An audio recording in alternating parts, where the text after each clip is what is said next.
Com a ajuda de Deus e a guia do Espírito Santo, vamos ler o capítulo 2 da segunda epístola do apóstolo Paulo aos Coríntios.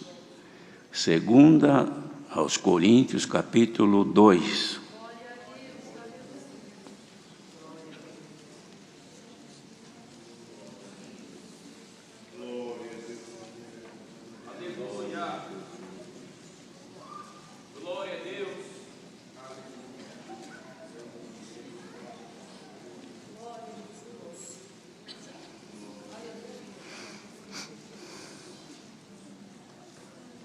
Glória a Jesus. Vamos ler então com a ajuda de Deus, irmãos. Mas deliberei isto comigo mesmo, não ir mais ter convosco em tristeza. Porque se eu vos entristeço, quem é que me alegrará, senão aquele que por mim foi contristado? Escrevi-vos isto mesmo para que, quando lá for, não tenha tristeza da parte dos que deveriam alegrar-me, confiando em vós todos, que a minha alegria é a de todos vós. Porque em muita tribulação e angústia do coração vos escrevi com muitas lágrimas, não para que vos entristecesseis, mas para que conhecesseis o amor que abundantemente vos tenho. Porque se alguém me contristou, não me contristou a mim, senão em parte, para vos não sobrecarregar a vós todos. Basta-lhe ao tal esta repreensão feita por muitos, de maneira que, pelo contrário, deveis antes perdoar-lhe e consolá-lo, para que o tal não seja de modo algum devorado de demasiada tristeza. Pelo que vos rogo que confirmeis para com ele o vosso amor. E para isso vos escrevi também, para por esta prova saber se sois obedientes em tudo. E a quem perdoardes alguma coisa, também eu, porque o que eu também perdoei, se é que tenho perdoado, por amor de vós o fiz, na presença de Cristo, para que não sejamos vencidos por Satanás. Porque não ignoramos os seus ardis. Ora, quando cheguei a Troas para pregar o Evangelho de Cristo, e abrindo-se-me uma porta no Senhor, não tive descanso no meu espírito, porque não achei ali meu irmão Tito, mas despedindo-me deles, parti para a Macedônia. E graças a Deus que sempre nos faz triunfar em Cristo, e por meio de nós manifesta em todo lugar o cheiro do seu conhecimento. Porque para Deus somos o bom cheiro de Cristo nos que se salvam e nos que se perdem. Para este certamente cheiro de morte para a morte, mas para aqueles cheiro de vida para a vida. E para estas coisas quem é idôneo? Porque nós não somos como muitos falsificadores da palavra de Deus.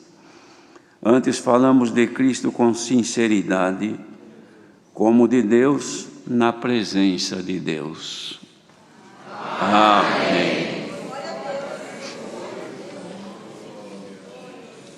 Queridos irmãos, o apóstolo Paulo escreveu esta carta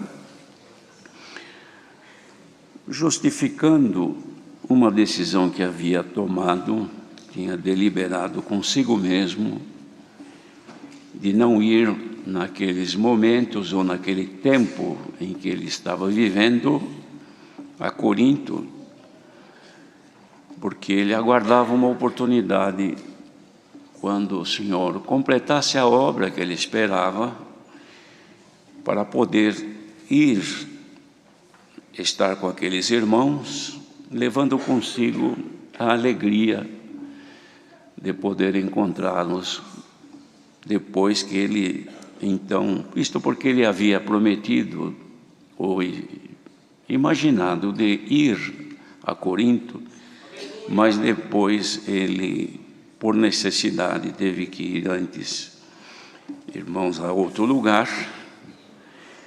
E assim procurou justificar aquela irmandade, que o fato dele ter que ir à Macedônia antes de Corinto, que era uma decisão acertada e guiada pelo Senhor, mas que na volta então ele viria a Corinto. E ele dizia aqui então que ele havia deliberado isso consigo mesmo, porque ele não queria ir ali na condição em que ele se encontrava, entristecido, por causa do fato que havia ocorrido naquele lugar, de alguém que havia cometido um delito, um pecado grande, e ele havia tomado uma decisão anteriormente com respeito a essa pessoa que caiu numa grande desobediência, cometendo um pecado com a mulher de seu pai. De modo que este indivíduo, esta pessoa, este irmão que caiu neste mal, o apóstolo Paulo havia dado-lhe uma sentença muito forte. Essa sentença, naturalmente executada por toda aquela irmandade, trouxe ali uma grande tristeza. E todas as vezes que ele pensava de ir ali, também se sentia triste. Esperava então que Deus movesse as coisas e abrisse então uma porta que ele pudesse ir ali de maneira diferente. Mas o Senhor então consertou aquela situação, irmãos, fazendo com que, através de uma grande tristeza que tomava o apóstolo por este momento, este envolvimento nesta situação, e a irmandade também. E era um trabalho de Deus, porque neste movimento que Deus fez, houve um reconhecimento tanto da irmandade quanto da própria pessoa que caiu neste mal, vindo a permanecer entre os irmãos. E o apóstolo, então, sentindo-se guiado por Deus, apresenta aqui um perdão, uma misericórdia, para cumprir o que Jesus mesmo disse: bem-aventurados misericordiosos, porque eles alcançarão misericórdia. E o apóstolo aqui usa então desta bem-aventurança, usar de misericórdia para com aquele que caiu, mas que agora permanecia ali. E ele então falava com o povo que usasse dessa mesma misericórdia, para que a tristeza fosse dissolvida e voltasse então a alegria entre o servo de Deus e a irmandade também. E ele disse que ele tinha feito essa deliberação porque ele estava triste. Porque disse: se eu vos entristeço, quem é que me alegrará? Então eu quero ir visitá-los ou estar convosco quando terminar este período, esta fase de entristecimento, e voltar a alegria entre nós outra vez. Então, estando aí, levarei alegria para alegrar-me junto com todos vós. Eu escrevi isto, dizia ele, para que quando eu for lá, eu não tenha tristeza da parte dos que deveriam me alegrar, porque a minha alegria é a vossa alegria. Se eu chegar aí e vos encontrar todos entristecidos, naturalmente eu também me entristecerei. E não é essa a minha esperança. Quero chegar aí alegre e encontrar todos felizes servindo a Deus. E ele dizia, irmãos, que ele havia escrito para aquela irmandade, não com alegria na decisão, mas com muitas lágrimas. Chorou por ver o mal que havia acontecido. Mas ele dizia que tudo isso era para que houvesse abundância do amor que ele já tinha, mas que se manifestasse àqueles irmãos, que ele tinha abundantemente um grande amor na obra de Deus ali com aquela irmandade. Então, fez tudo isto, irmãos, invocando um bem para que alguém não fosse entristecido de forma demasiada e vir até se perder totalmente. Então ele disse: basta o tal, esta pessoa, toda a repreensão que já foi feita por muitos, chega agora, deixe de desprezá-lo, porque ao contrário, vamos perdoar-lhe e consolá-lo, para que o tal não seja de modo algum devorado por demasiada tristeza. Irmãos, isto é amor de Deus, isto é misericórdia, que ele havia no momento quando ele deu a repreensão, deixado uma dura sentença àquela pessoa, que deveria ser seu corpo, enfim, dado ao adversário para sofrimento, para a salvação do seu espírito no último dia. Mas dada a forma como a pessoa se portou durante este tempo, suportando todo aquele desprezo, aquela forma que o povo usou para com ele, mas ele suportou e alcançou misericórdia. Embora tenha caído num grande pecado, mas a misericórdia triunfou do juízo. Glória ao nome do Senhor. De modo, irmãos, que ter misericórdia é dom de Deus. Nós precisamos ser misericordiosos, não vingativos.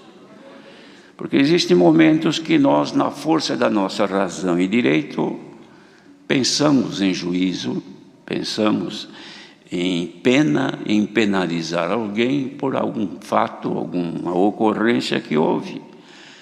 De fato é assim, naturalmente, o ser humano. Mas quando o ser humano está revestido de Cristo, então aparece um outro lado que naturalmente não existe. É a misericórdia, é o amor. E os exemplos do Senhor Jesus são vastos. Ele estava numa determinada situação, quando chegaram os fariseus e outros que os acompanhavam, trazendo uma mulher apanhada no próprio ato, adulterando. Ela cometia um erro flagrante, porque pegaram naquele momento que ela cometia o adultério. E era um pecado que, segundo a lei, deveria ser morta por apedrejamento. Era a lei de Moisés e deveria ser cumprida. Mas era uma oportunidade para ver o que estava naquele que dizia que ele era o Filho de Deus. E eles queriam saber e provar, ainda que já tivessem muitos motivos para ver que ele era o Cristo enviado de Deus. Mas levaram esta mulher e disseram: mestre, queríamos saber o que tens a dizer, pois esta mulher, segundo o que foi apanhado no próprio adultério, a lei manda que seja apedrejado. E tu que dizes? Era muito fácil para ele dizer: olha, o que diz a lei? Faça o que a lei manda. Lei é lei, deve ser cumprida, não discutida. Mas ele percebeu com que espírito eles o procuravam, e ele abaixou-se e não deu resposta de imediato, e com o seu dedo escrevia alguma coisa na terra, na areia. E eles ficaram ali observando. Demorou para o Senhor lhes responder, e eles todos com pedras na mão para cumprir o que a lei mandava. Mas Jesus levantou a cabeça e disse: bem, aquele de entre vós que estiver sem pecado, seja o primeiro a tirar a pedra. Aí desde o mais velho até o mais novo começou a pensar: bom, também sou pecador, também tenho pecado. E quantos que estavam ali que talvez fossem adúlteros, não é? Mas jogaram suas pedras no chão e um por um foi saindo, até que o último se foi. Ficou só a mulher. Jesus levantou e disse: mulher, onde estão os teus acusadores? Ninguém te condena? Não, Senhor. Também eu não te condeno. Vai e não peques mais. Glória ao nome do Senhor. Então, queridos, misericórdia é dom de Deus. Execução de juízo pertence a Deus, mas Ele mesmo faz triunfar a misericórdia sobre o seu próprio juízo. E nós devemos de seguir o mesmo exemplo, sermos todos misericordiosos. Ninguém perde por usar de misericórdia. E assim o apóstolo usou de dureza no começo, para que mantivesse a ordem entre o povo. Mas depois o que fez o Senhor? Querendo executar a sua palavra, mandou a tristeza. Tristeza veio trabalhar no coração do apóstolo e nos corações do povo. Porque mais no outro capítulo adiante ele escreve que a tristeza, segundo Deus, opera arrependimento para a salvação, da qual ninguém se arrepende. Ninguém se arrepende de ser salvo. Tristeza, segundo Deus, leva a pessoa às considerações, à meditação e a buscar misericórdia, não é? E arrependimento. E desse arrependimento, irmãos, ninguém vai depois desistir, porque pelo arrependimento se alcança salvação. Mas a tristeza, segundo o mundo, opera a morte. Que Deus nos guarde, irmãos, de sofrermos as tristezas segundo o mundo, porque elas são tristezas que levam a pessoa a sucumbir perante Deus, perdendo a fé, a confiança e caindo no pecado. Mas a tristeza que Deus faz, ela vem como um serviço a executar. Ele faz com que a pessoa se volte a Deus, porque está escrito: quando estiver triste, irmãos, deve orar, buscar a Deus. Se alguém está aqui hoje e passa por algum momento de tristeza na sua vida, que a alegria desapareceu, o prazer de viver não está latente, parece mais desejo de não viver do que continuar com vida, faça agora um exame de consciência e veja se essa tristeza vem por algum ato que praticaste, que desagradou a Deus, e Ele mandou a tristeza para que tu te arrependas. Então, arrependendo-te, a misericórdia de Deus te alcançará nesta manhã. Glória ao nome do Senhor. Porque o Senhor nunca despediu aqueles que o buscou. Quando se busca o Senhor por misericórdia, irmãos, o Senhor é pronto a ouvir o pleito de cada um e atender segundo a sua vontade. Mas aqui, irmãos, tudo isso ficou de exemplo. Mas ele depois, o apóstolo, faz aqui, irmãos, uma explicação tão importante. E diz assim: e a quem vocês perdoarem alguma coisa, eu também perdoo. Porque o que eu também perdoei, se é que tenho perdoado. Os irmãos, vejam que interessante isso aqui, eu perdoei. Mas se é que realmente o perdão saiu de dentro do meu coração, se isso é assim, foi feito por amor a vocês todos, na presença do Senhor Jesus. Por quê? Aqui é que vem um ponto importante. Para que não sejamos vencidos por Satanás. Porque o adversário, irmãos, quando faz um plano de batalha contra um fiel, o objetivo dele é vencer, é fazer a pessoa cair e prostrar-se. Mas quando a pessoa alcança a luz e o entendimento, antes de cair e de prostrar-se perante os intentos do maligno, vem a luz de Deus, e vindo essa luz, vem o esclarecimento e a pessoa não cai no erro. Bendito seja o Senhor. Então vem aqui o porquê de tudo isto. Porque não ignoramos os seus ardis. Ignorar ardis é desprezar, irmãos, as informações boas que vêm para não se cair em laço. O ardil é um laço. Quando a pessoa despreza, alguém diz: olha, não vá por este caminho à noite, porque à noite é perigoso ser assaltado. Todas as pessoas que andam por esta via, por esse lugar, à noite, correm o risco, e muitos são apanhados de surpresa e vêm a sofrer um assalto e até alguma violência. A pessoa, quando ouve isto e é prudente, ele fala: então não irei por esse caminho, eu vou por outro e não vou de noite, eu vou de dia. Por que isso é? Porque eu não quero ignorar que haja um risco, um perigo, um laço, um ardil. Não vou ignorar. Eu vou me manter com conhecimento. Não irei por este caminho, não irei neste horário, no escuro, mas vou a hora que tiver luz. Bendito seja Deus. O crente que ignora os conselhos, que ignora as orientações, aquele que despreza a palavra, que ensina, que mostra os perigos, os erros, que podem ocorrer, e os resultados disso tudo. A pessoa que despreza isto, irmãos, é vulnerável, fica exposta a qualquer momento cair naquele erro, cair naquele mal e ser apanhada de surpresa nos ardis do maligno, nos laços do adversário. E o Senhor, quando manda a palavra, Ele manda sempre para orientar, para abrir a nossa mente, os nossos olhos espirituais e nos informar do que existe naquele rumo que estamos tomando, o que está oculto por trás de tudo isso que nós imaginamos que seja tão bom, tão eficaz para nós, mas pode ser um grande mal na nossa vida. Então aquele que é prudente, ele ouve e diz: não, eu vou aceitar o conselho, porque se eu for, eu posso cair nesta situação. Estes são bem-aventurados, porque não serão vencidos pelo maligno, irmão. Mas quantos que são vencidos?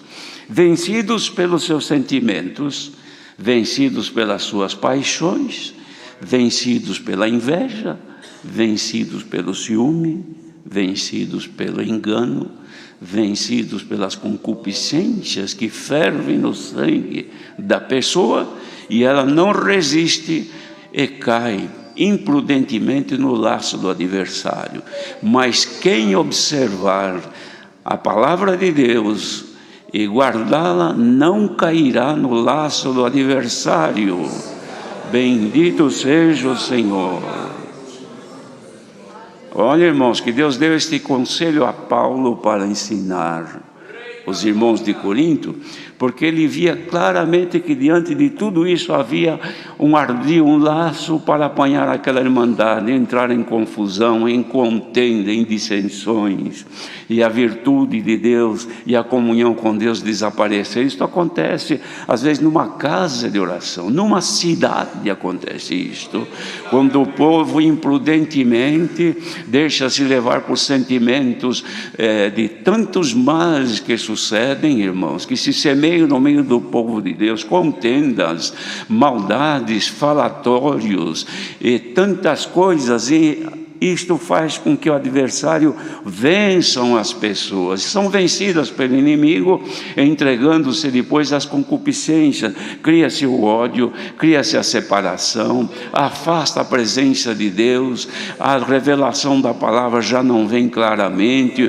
o povo congrega, já não sente mais nada, o músico toca, não sente prazer em tocar, o organista vem fazer a meia hora, não sente comunhão, dá a introdução, também não sente prazer, toca e não sente alegria. Por quê?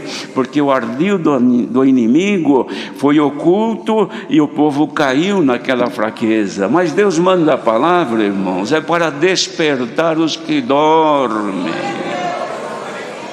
Santo é o Senhor. Os irmãos sabem que o adversário pode fazer uma família dormir, uma pessoa dormir, mas pode fazer uma cidade inteira dormir, uma congregação inteira dormir, isto é, deixar na imprudência, o adversário vem vencendo e ninguém tem força de levantar-se e imprimir contra o adversário uma resistência. Por quê? Porque estão fragilizados por causa das coisinhas que acontecem, é o falatório de um, é o testemunho de outro, é porque um cometeu isto, é porque o outro errou naquilo, é porque aquele falou desse jeito, é porque o irmão pregou daquela maneira, e o povo vai olhando aqui, olhando ali, vai se esfriando, e o adversário vai criando campo, vai se reforçando, e o povo vai enfraquecendo.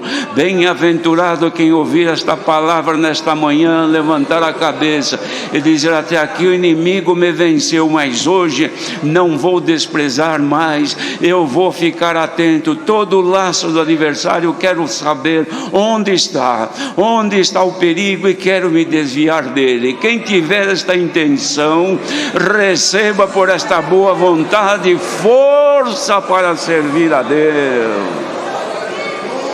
Glória a Jesus. Olha, irmãos, Paulo disse: eu não tive descanso no meu espírito, porque eu não achei ali o meu irmão Tito. Ele ficou triste, irmão. Ele queria encontrar porque tem hora que a gente precisa encontrar um amigo. Os irmãos já passaram por isso? Tem hora que nós olhamos à esquerda e à direita, mas ninguém é comigo. Eu estou sozinho. Senhor, eu estou nessa batalha espiritual, mas não encontro um ombro amigo que eu possa chorar. Não encontro uma mão amiga que me ajude. Paulo falou, olha, eu não tive descanso no meu espírito, me debati, corri para cá e para lá, procurando Tito, que podia me ajudar. Era um servo de confiança. Não achei. Bem-aventurado, porque um amigo, em muitas situações, como diz no provérbio, é mais do que um irmão. Bendito seja o Senhor. Paulo também reclamou, irmãos, que precisava de ter pessoas de confiança, que fossem fiéis para estar juntos. E muitas vezes não encontramos. É porque a batalha é generalizada, todo mundo quer vencer. E chega uma hora, irmãos, que no meio da comunidade, ninguém acredita mais em ninguém. Porque dá a impressão que todo mundo é inimigo. Porque a pessoa está ali no isolamento. Isto acontece quando a comunhão desaparece. Então, é como, por exemplo, irmãos, numa batalha, os soldados se misturam com os adversários e pode até um matar o outro, que chamam de fogo amigo. Dá um tiro no irmão, mata o irmão na guerra, porque ele não está conhecendo, está vestido todo mundo igual, não vê diferença nenhuma. Então a pessoa fala, não sei se esse aqui é meu amigo ou se é meu inimigo. Mas se Deus abrir os nossos olhos espirituais e a visão de Jesus Cristo nos tomar, você vai ver quem é contra ti e quem é por ti. Mas na comunhão, unamos-nos agora e vamos servir a Deus todos para ganhar a vida eterna, irmão. Santo é o Senhor. Por isso que quando mesmo numa cidade ou numa casa de oração, o povo é instruído ao amor, à comunhão, quando abre-se o serviço, Deus seja louvado, aquele amém já enche aquele lugar. Chamemos um hino, canta o hino. Quem está presidindo, se estiver na comunhão, sente aquele calor, não é calor físico, aquela comunhão do povo cantando. Olha para o organista, tem organista que toca e canta também, não é proibido cantar, não. Pode cantar. Louvemos ao nosso Deus. Músico que está tocando, de repente para, porque as lágrimas estão correndo, ele não aguenta tocar de tanta virtude. Bendito seja o Senhor. Chega na hora da oração, é um fervor, é uma comunhão, e o Senhor dá a oração ao seu povo, e aquilo sobe, irmãos, como uma fumaça que não tem vento que desvia a sua direção. Vai ao trono da graça de Deus o louvor, como agora está acontecendo, não só aqui presente, onde estiver um pequenino por este mundo afora, e que estiver nesta mesma comunhão, o teu louvor chega ao trono da graça de Deus. Santo é o Senhor. Glória a Jesus. Estão ouvindo este rumor? É a presença de Deus, irmão. Glória a Jesus. Então é diferente. É diferente de reunir. Mas um senta numa ponta do banco, outro senta na outra, mal se saúdam. Músico que não se dá com o outro. E muitas vezes, irmã, também não se dão, as organistas em contenda. E aquela frieza, um amém muito fraquinho. Na oração ninguém ora. Quantos lugares que chega na hora da liberdade para os testemunhos, ninguém levanta para agradecer a Deus. Não há gratidão a Deus. Aí vem a hora da palavra, o servo de Deus está fragilizado, sofrendo, prega. Então olha, um dormindo, outro pega o inário e começa a procurar nada, mas está passando o tempo, procurando alguma coisa. Músico que pega o instrumento e fica mexendo na chave, anda o violino, vendo se está afinado. É mais ou menos desse jeito. E o adversário observando: estou conseguindo, estou esfriando, estou tirando deles a virtude. Olha, queridos, se houver uma reação nesta manhã, o adversário não nos vencerá, irmão. Santo é o Senhor, haja agora a virtude de Deus, e que agora suba desta reunião solene o bom cheiro de Jesus Cristo, como disse Paulo. E graças a Deus que sempre nos faz triunfar em Cristo. Olha aí, irmãos, nesta manhã está havendo um triunfo em Cristo para os fiéis, que o adversário não te vencerá. Leva aquele que está caído e que está se arrastando. O Senhor vem, levanta. Precisa de misericórdia, eis aí a misericórdia descendo nesta manhã. Precisa de força, a força nos toma nesta manhã. Vamos ser triunfantes em Cristo, porque nós somos o bom cheiro de Cristo para Deus.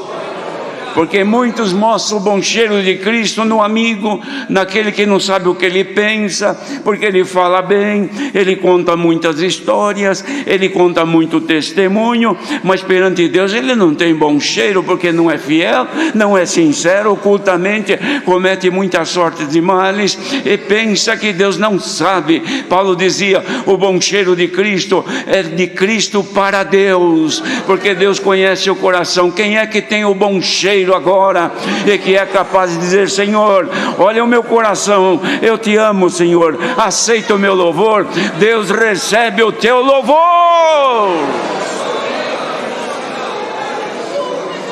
Santo é o Senhor. É sincero, é de coração, pois és aceito na presença de Deus. Ah, irmãos,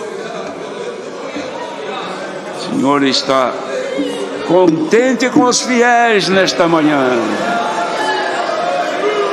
Olha aí este rumor, são os fiéis louvando ao Criador.